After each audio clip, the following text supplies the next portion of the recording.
Hi guys, welcome to 1 minute vacation with the general. Everything borrowed must be returned willingly or unwillingly, including your mortal body. Yeah, the planet Earth is taking stock of everything but without interest. So don't be dead serious about life. The question is, what kind of experience are you creating? Now be meticulously selective about the experience that you create and the conferences that you attend. Make them relevant to you.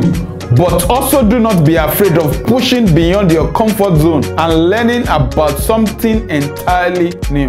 As a professional with creative skills that are recognizable, transferable, and then rewardable, there's every need for you to at least attend one capacity enhancement conference in a year. Masoon, let me quickly jump on the benefits of attending a conference. 1. Invest in yourself. 2. Greater focus. 3. Refueling your passion for what you do. 4.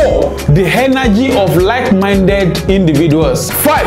Networking opportunity. Remember, your network is your net worth. 6.